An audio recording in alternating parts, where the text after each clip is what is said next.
Hello বন্ধুরা, আমি শুভেন্দু কুমার বেরা, শুভেন্দু একাডেমিতে তোমাদেরকে স্বাগত। আজ আমরা একাদশ শ্রেণীর গণিতের কমপ্লেক্স নাম্বার বা জটিল রাশি এই নিয়ে আলোচনা করব। তোমরা জটিল রাশি সম্বন্ধে তোমরা আগে কখনোই জানো না, শোনোওনি, কিন্তু একটু মনে করে দিয়ে নিশ্চয়ই একটু শুনেছিলে। নিশ্চয়ই মনে আছে যে আমরা যখন দ্বিঘাত সমীকরণ সমাধান করেছিলাম, a² + bx + c = 0, এই সমীকরণ যখন সমাধান করেছিলাম, এই b² - 4ac, তাই না, এই b² - 4ac, এটা নিশ্চয়ই মনে আছে কি ছিল, নিরূপক। এই নিরূপকটা যদি >0 হতো কি হতো, বীজগুলো বাস্তব এবং অসমান হতো, আর =0 হতো কি হতো, বাস্তব এবং সমান হতো। কিন্তু আর একটা পার্ট নিশ্চয়ই মনে আছে, b² - 4ac যদি 0 হতো, তখন নিশ্চয়ই মনে আছে বীজগুলো কি হতো, অবাস্তব মান পাওয়া যেত, তাই না, অবাস্তব মান পাওয়া যেত। বা সেটাই এখানে সেটাই বলা হবে, বীজগুলোকে বলা হয় কাল্পনিক কাল্পনিক সংখ্যা বলা হবে।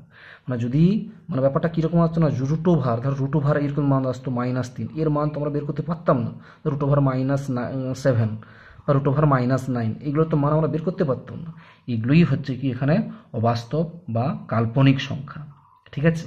সেইখান থেকেই এসছে আমাদের কাল্পনিক সংখ্যাটা বা কাল্পনিক রাশিটা কি না, একটি বাস্তব ঋণাত্মক সংখ্যার বর্গমূলকে, একটা বাস্তব ধরো একটা 3 একটা বাস্তব সংখ্যা, তার ঋণাত্মক মানের বর্গমূল, ঠিক আছে, একটা বাস্তব সংখ্যা 3, তার ঋণাত্মক মান, তার বর্গমূলকে আমরা বলবো কাল্পনিক রাশি বা কাল্পনিক সংখ্যা। এই কাল্পনিক সংখ্যাটা গণিতজ্ঞ অয়লার প্রথমেই উদ্বোধন করেছিলেন। ধরো শুরু করেছিলেন এটা √1, এই মানটা কত না, এই মানটা ধরা হয়েছিল আই। এটা কি ধরা হয়েছিল, আই। আইটাকে মনে রাখো, আইকে এক সময় বলা হয় আই ওটা। এটা কি বলা হয়, আই ওটা, আই ওটা বলা হয়। আইকে √1 এই মানটাকে আমরা বলবো, বাস ধরা হয়েছিল, মানটা ধরা হয়েছিল আই দ্বারা। আইটা কি বল না, আই ওটা, ঠিক আছে, বোঝা গেছে সকলে। এইটাই হচ্ছে আমাদের কি বলবো, কাল্পনিক রাশি বা কাল্পনিক সংখ্যা এখানে আমরা ধরে নেওয়া হয়েছে, ঠিক আছে। এরপরে সরাসরি চলে আসছি কমপ্লেক্স নাম্বার কাকে বলবো, কি ব্যাপার সেটা নিয়ে একটু আলোচনা করে নিচ্ছি। প্রথমে একটু দেখো, আমি একটু লিখেই রেখেছি, প্রথমে তোমাদের সুবিধার জন্য আমি লিখে রেখেছি যাতে তাড়াতাড়ি করে বলতে পারে।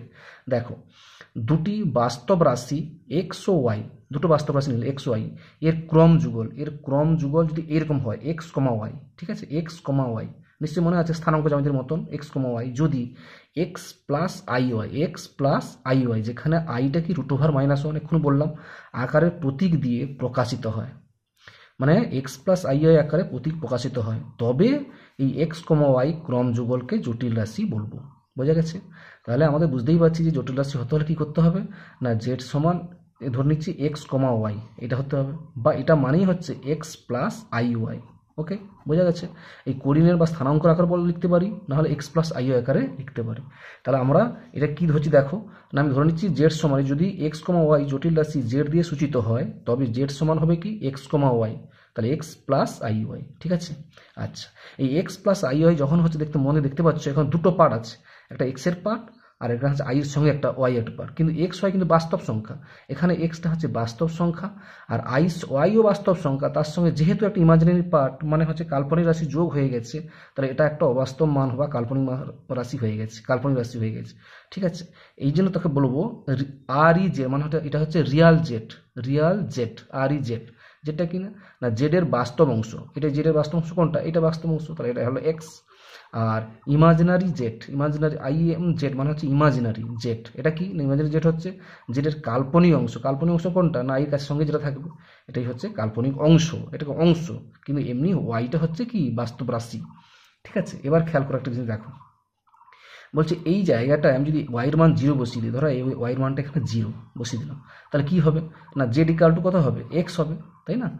তাহলে ওয়াইয়ের মান যদি 0 বসাই, জেড ইকাল কত হবে, এক্স হবে, তাহলে এটা বিশুদ্ধ বাস্তব রাশি, তাহলে এই মানটা কি হবে না, বিশুদ্ধ বাস্তব রাশি।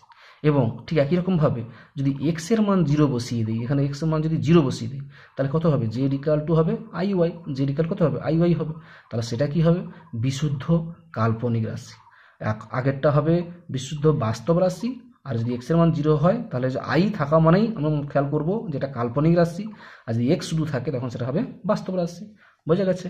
ওকে, ঠিক আছে। তারপরে চলো দেখে দিই, এবার চলে আসছি অনুবন্ধী বা প্রতিযোগী জটিল রাশি। অনুবন্ধী বা প্রতিযোগী জটিল রাশি কোনটা অনুবন্ধী কিছুই নয়, এটা খুবই সোজা, মনে দেখো। বলছে এক্ষুনি যেটা শিখলাম যে Z equal to x plus I y, এটা হলে অনুবন্ধীকে প্রকাশ করব জেড বার দ্বারা, এটাকে বাকি বলবো বার, জেড বার। জেড বারটা কি না, জেড এর অনুবন্ধী জটিল রাশি, জেড এর অনুবন্ধী জটিল রাশি কি হবে, শুধু আইর জায়গায় মাইনাস আই বসিয়ে দেবো, আইর জায়গায় মাইনাস আই বসিয়ে দেবো, এটাই হবে তার অনুবন্ধী। ধরো এক্সাম্পল একটা দেখাই, ধরো 2 প্লাস 3i, 2 প্লাস 3i এর অনুবন্ধী জটিল রাশি কত হবে না, 2 আমি কি বললাম আই জায়গায় শুধু মাইনাস আই, তাহলে মাইনাস 3i, 2 মাইনাস 3i, তাহলে 4i আছে, তাহলে অনুবন্ধী কত হবে না মাইনাস 4i। এটাই হচ্ছে অনুবন্ধী, মনে থাকবে, বুঝতে পেরেছো সবাই? ব্যাস সেটাই বলা হয়েছে। এবার একটু বলে দিচ্ছি, দেখো দুটি জটিল রাশি Z1 ও Z2 পরস্পর অনুবন্ধী হবে যদি কি হয় না Z1 সমান Z2 বার, Z1 সমান কি হবে Z2 বার, আবার অথবা Z2 সমান Z1 বার, যে কোনো একটা হতে পারে, Z1 সমান Z2 বার হতে পারে বা Z2 সমান Z1 বার হতে পারে। ওকে, বোঝা গেছে? ব্যাস ওকে। এবার 3 নম্বর চলে আসছি, দেখো একটু বোঝাবো। দেখো বলছে Z equal to x plus I হয়, আমরা একটু শিখলাম Z equal to x plus I হলে জেড এর মডুলাস, জেড এর কি হয় মডুলাস, মডুলাসটা কি না মড জেড, আমরা মডুলাসকে ব্যবহার করে দেখো, এই মডুলাস নামটা শুনে রাখো, মডুলাসটা কি না মড জেড, এই মড জেড প্রকাশ করেছো দুটো আকার প্রকাশ করো, মড জেড, বা ভাষায় লিখতে পারি এমওডি জেড, মডুলাস জেড, সেটা কি হবে না রুট ওভার, সবসময় ধনাত্মক মান হবে, root over x square plus Y square, root over x square plus Y square, এটাই হচ্ছে তার মডুলাস। আর আরেকটা জিনিস শিখবো যেটা আর্গুমেন্ট বা অ্যাম্পলিটিউড, আর্গুমেন্ট বা অ্যাম্পলিটিউড, এটাকে ধরবো আমরা থিটা, থিটাটা কি না ট্যান থিটা সমান y by x, tan theta সমান ওয়াই বাই এক্স। এটা একটু ভালো করে আমি ছবি এঁকে বোঝাই তোমাদেরকে, একটু দেখো। ধরো আমরা এক্ষুনি শিখলাম তা জেড সমান কি শিখলাম এক্স কমা ওয়াই, ঠিক আছে। এবার আমরা একটা দুটো ছবি একটা আঁকি, খেয়াল করে দেখো। ধরো একটা পি বিন্দু, এখানে এই পি বিন্দুটা এই হচ্ছে এইটাই এক্স কমা ওয়াই, এই বিন্দুটা এক্স কমা ওয়াই, তাহলে এক্স কমা যদি হয় তাহলে ছবিটা কীরকম হবে, তাহলে এটা হচ্ছে কি ওয়াই, এটা হচ্ছে ওয়াই, আর এই পার্টটা কি পার্ট এক্সের পার্ট, এটা হচ্ছে এক্স, তাই না। এবারে আমি যদি এই মূল বিন্দু থেকে এটা যদি টেনে নেই, এই যে মূল বিন্দু যদি এটা টেনে নেই, তাহলে আমাদের এই মানটা দেখো এই মূল বিন্দু, তাহলে এই যে ডিস্টেন্সটা, এই ডিস্টেন্সকে ধরছি আমি ছোটো হাতের আর, ঠিক আছে, এই ছোটো হাতের এটা আর ধরলাম, আর এই কোণটাকে ধরে নিচ্ছি আমি থিটা, তাহলে এটা কি হয়েছে, একটা সমকোণী ত্রিভুজ উৎপন্ন হয়ে গেছে, তাই না, যে এইটার উপর লম্ব টেনের সমকোণ ত্রিভুজ উৎপন্ন হয়ে গেছে। আমরা এখানে দেখো কি দেখতে পারি, আমরা কস থিটা সমান, কস থিটা সমান কি জানি, কস থিটা সমান কি ভূমি বাই অতিভুজ, মানে কত হবে এক্স বাই আর, তাহলে এখান থেকে পাচ্ছি কত x equal to R cos theta, ঠিক আছে। আর সাইন থিটা সমান কি পাচ্ছি দেখো, সাইন থিটা সমান পাচ্ছি লম্ব বাই অতিভুজ মানে ওয়াই বাই আর, তাহলে বা ওয়াই সমান কত পাবো আর সাইন থিটা, ঠিক আছে। আর X equal R cos theta, Y equal to পেলাম আর সাইন থিটা। তাহলে এই আরটাকে বলা হচ্ছে, আমরা একটু আগে শিখলাম আরটাকে বলা হচ্ছে মডুলাস জেড, আরটাকে বলা হচ্ছে কি আর সমান কি না মড জেড, মড জেড কার এই যে জেডের মানটা হচ্ছে মডুলাস জেড বা মড জেড। আর থিটাটা কি না এখানে বলবো থিটাটাই হচ্ছে amplitude, AMP amplitude Z, amplitude Z, ঠিক আছে, অ্যাম্পলিটিউড জেড হচ্ছে এই থিটা। তাহলে এই দেখো X equal to R cos theta পেলাম, Y equal to R sine theta পেলাম, তাহলে এটা আমি যে Z equal to X comma Y এটাকে লিখতে পারি X plus I Y, X plus I Y. তাহলে এখানে যদি বসিয়ে দিই তাহলে জেডের মানটা কী হবে দেখো, জেডের মানটা হবে আর যদি কমন নিয়ে নিই এক্সের মান হচ্ছে আর কস, তার cos theta plus I into sine theta, ঠিক আছে, আর সমান R into cos theta plus I sine theta, ঠিক আছে, বোঝা গেছে। ব্যাস এবার আমি দুটোকে যদি বর্গ করে এই মানটা আর এই মানটা যদি দুটোকে বর্গ করে দিই, বর্গ করে যোগ করে দিই, মানে কী হবে দেখো এক্স স্কোয়ার মানে এটা এক্স স্কোয়ার প্লাস এটাকে আমি বর্গ, এটাকেও বর্গ করছি, এটাও বর্গ করছি, এটাকে যোগ করছি x square plus Y square সমান এটারও r square cos square theta, এটা আর স্কোয়ার সাইন, তাহলে আর স্কোয়ার কমন চলে যাচ্ছে, কমনের ভিতরে থাকছে কত কস square theta plus sine square theta. তাহলে এখান থেকে কত পাচ্ছি আর এটা এটা মান কত ওয়ান হয়ে যাচ্ছে, তাহলে আর স্কোয়ার সমান এটা, তাহলে এখান থেকে পাচ্ছি আর ইকাল কত হচ্ছে root over x square plus Y square, R সমান কত পেয়ে গেলাম root over x square plus Y square. আর এর মান আমরা কী ধরেছিলাম মডুলাস ধরেছিলাম, এই ধনাত্মক মানটা নেবো এখানে root over x square plus Y square, ঠিক আছে। আর থিটা চাই, থিটা করতে হলে আমার কী করতে হবে দেখো, এটা ডিভাইডেড বাই এটা করে নিচ্ছি, এটা ডিভাইডেড বাই এটা, তাহলে কী হবে না R sine theta divided by R cos theta সমান কত হবে Y by X, R sine theta by R cos theta সমান কত হলো ওয়াই বাই এক্স, তাহলে এদের কত হচ্ছে ট্যান থিটা, তাহলে ট্যান থিটা সমান ওয়াই বাই এক্স, তাহলে থিটা ইকাল করে ট্যানটা ওদিকে নিয়ে চলে যাও, এটা হয়ে যাচ্ছে কত ট্যান ইনভার্স ওয়াই বাই, এটাকে বলা হয় কি ইনভার্স ট্যান, এটাকে এই চিহ্নটা কী বলা হয় inverse, tan inverse Y by X. আর একটু মনে রাখো একটা জিনিস, এটা তোমরা পরের ক্লাসে পড়বে, tan inverse tan theta, tan inverse tan theta সমান কত হয় theta, tan inverse tan theta এটার মান কত হয় থিটা হয়। বোঝা গেছে? তাহলে আমরা মডুলাস পেয়ে গেলাম আর সমান √x² y স্কয়ার আর থিটা সমান পেয়ে গেলাম ট্যান ইনভার্স y/x। বোঝা গেছে? কি বলো বোঝা গেছে? ব্যাস, এবার যখন বোঝা গেছে আর এর মান থিটার মান সব পেয়ে গেছো, এবার দেখো এই যে চারটা লাইন দেখতে পাচ্ছ, এই চারটা লাইন, তাহলে এইটা কি বলে? এটা প্রথম পাদ, এটাকে বলা হয় দ্বিতীয় পাদ, এটা তৃতীয় পাদ, এটা চতুর্থ পাদ। এই প্রথম পাদটা সবসময় মনে রাখবে প্লাস প্লাস, এটা আগে শিখিয়েছি। আর এটা হচ্ছে মাইনাস প্লাস, এটা হচ্ছে মাইনাস মাইনাস, এটা হচ্ছে প্লাস মাইনাস। এই চারটা পাদ তৈরি করা হয়েছে। এই যে স্থানাঙ্ক দেখতে পাচ্ছি x, y, এইটার উপর নির্ভর করে কোন পাদে কোথায় অবস্থিত, এই থিটার মানটা কোন পাদে কোথায় আছে সেটা আমরা শিখবো। একটু দেখে নাও, দেখাচ্ছি, দেখে নাও। বলছি এটা বলে দিচ্ছি, দেখো প্রথম পাদে যদি থাকে তাহলে আর্গুমেন্ট জেডটি সূত্রটা সবসময় মনে রাখো ট্যান ইনভার্স y/x। প্রথম পাদে যখনই থাকবে, প্রথম পাদে যখন থাকবে বুঝতে পেরেছো তো, x ধরো 2, 3, তাহলে প্রথম পাদে অবস্থিত, তাহলে তখন আর্গুমেন্ট জেডটা হবে ট্যান ইনভার্স y/x। ঠিক আছে? আচ্ছা, দ্বিতীয় পাদে যখন থাকবে আর্গুমেন্ট জেডটা কি হবে? সে একই সূত্র হবে, শুধু হবে pi minus tan inverse mod y/x। এখানে মড মানে হচ্ছে ধনাত্মক মানটা শুধু নেওয়া হবে, ভিতরে যদি নেগেটিভ থাকে নেগেটিভ নেওয়া হবে না, শুধু কি নেওয়া হবে? ধনাত্মক মানটাই নেওয়া হবে, ট্যান ইনভার্স y/x। ওকে, ট্যান ইনভার্স y/x এই রেঞ্জ, মানে দ্বিতীয় পদে যদি থাকে। ঠিক একই রকম তৃতীয় পদে থাকে তখন আর্গুমেন্ট জেডটা কত হবে না, থিটা সমান হবে মাইনাস পাই plus tan inverse mod y/x। একই রকম মাইনাস পাই প্লাস ট্যান ইনভার্স। আমরা জাস্ট তৃতীয় পদে মানে বুঝতে পেরেছি তো, তৃতীয় পদে মানে কত? এইটা ধরো -2 মাইনাস, ধরো এই কথা হলো -2 মাইনাস i মাইনাস 3i, তখন ধরো মাইনাস মাইনাস, তো মাইনাস মাইনাস হওয়া মানে এইবার মাইনাস পাই প্লাস ট্যান ইনভার্স y/x। ওকে, আর চতুর্থ পদে যদি থাকবে আর্গুমেন্ট যেটা কত হবে না, minus tan inverse y/x, minus tan inverse কত হবে y/x। ওকে, বাস এই চারটা পাদের এই সূত্রটা যদি মনে রাখতে পারো তোমরা সরাসরিভাবে আর্গুমেন্টের মুখ্য মান, এটা মনে বলে রাখি, আর্গুমেন্টের মুখ্য মান থিটাটা বের করতে পারবে। আর্গুমেন্টের মুখ্য মান থিটাটা খুব সহজে এই চারটা সূত্র মনে রাখলে ফটাফট তাড়াতাড়ি করে বের করে নিতে পারবে। ঠিক আছে?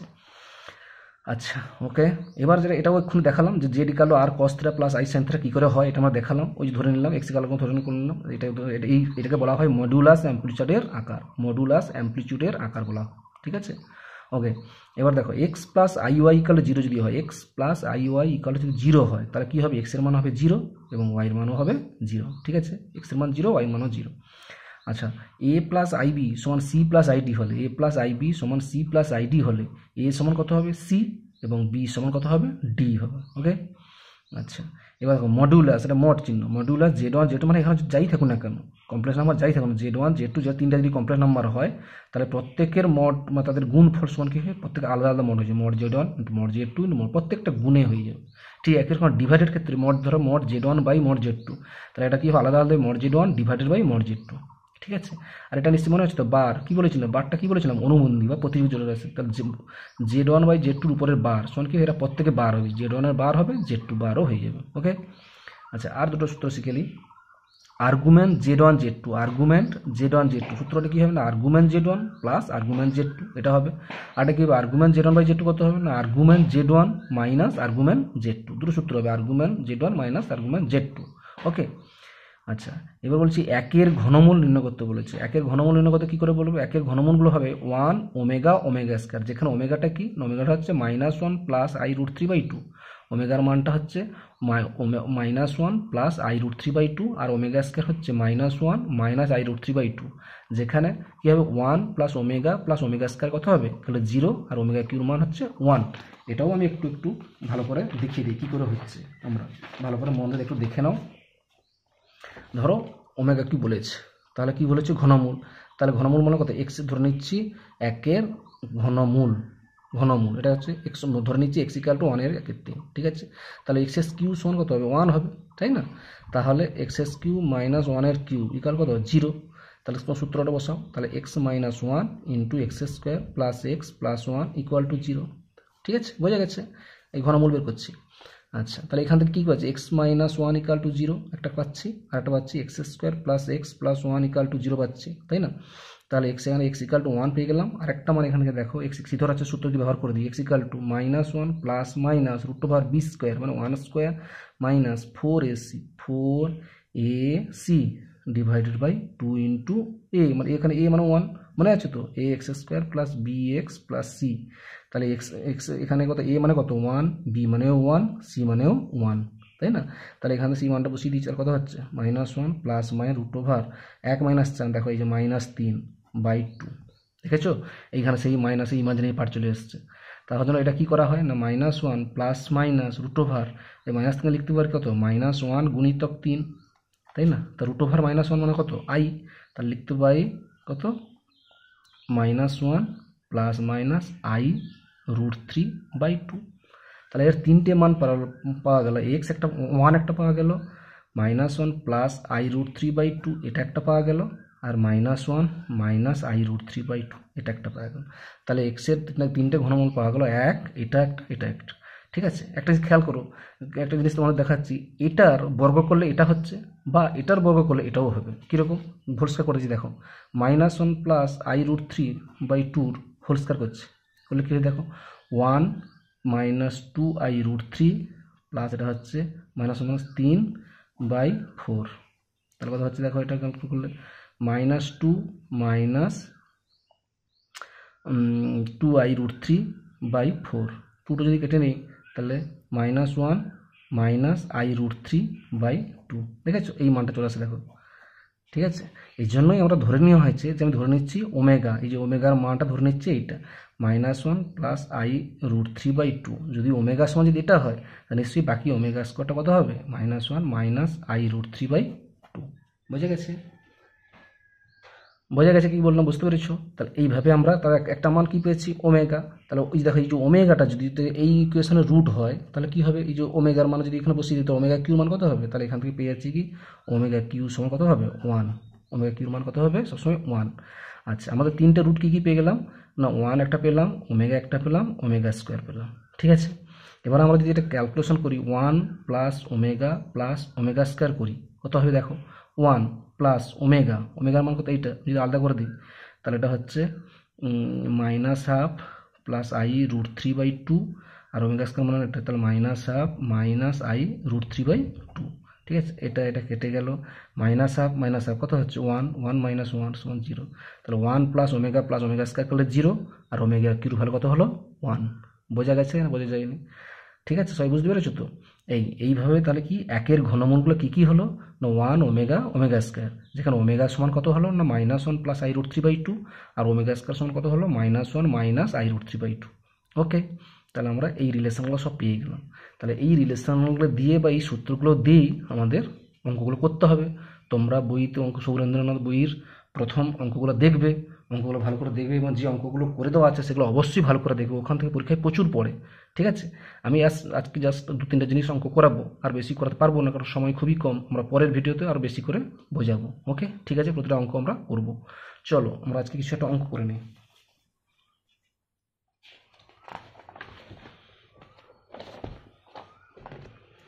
আচ্ছা, আজকে আমি যেগুলো করাবো দেখো বন্ধু, দেখো সেকশন জটিল রাশি সেকশন 2 অঙ্কগুলো করাবো,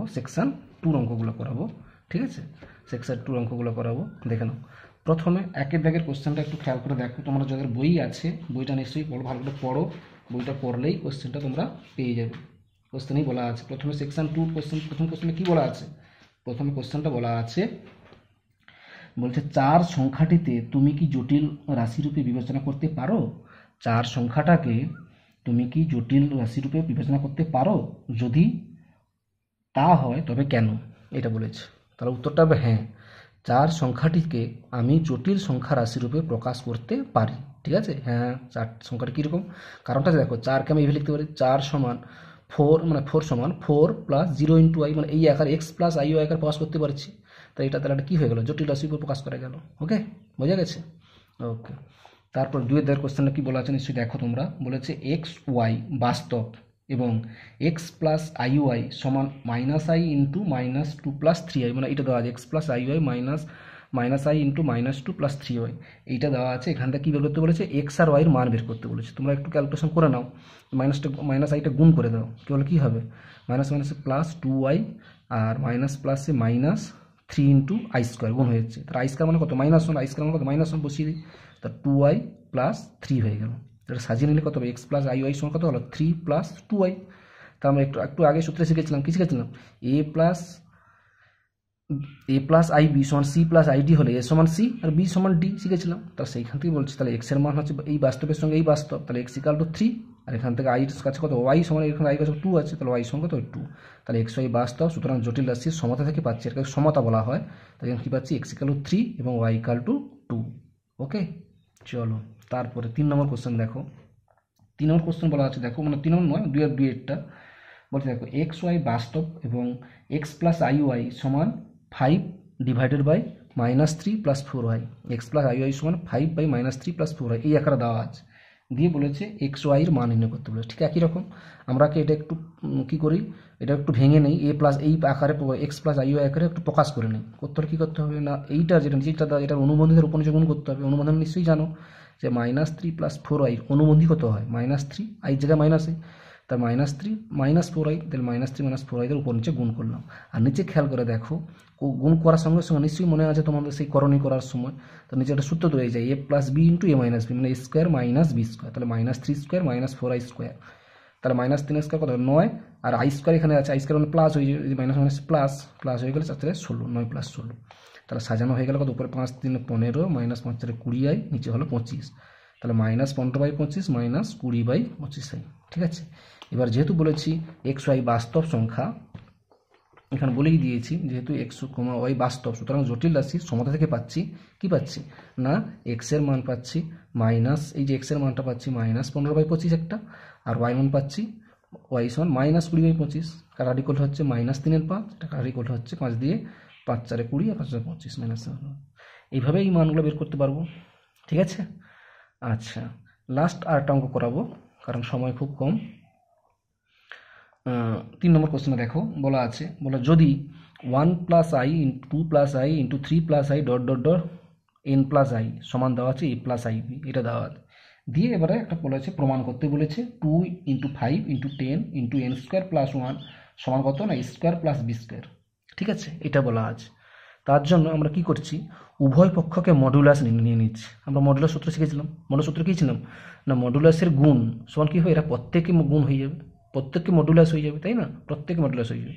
তাহলে উভয় পক্ষে মড নিয়ে নিলাম, তাহলে মড অফ এইটা পুরোটা সমান মড অফ এইটা।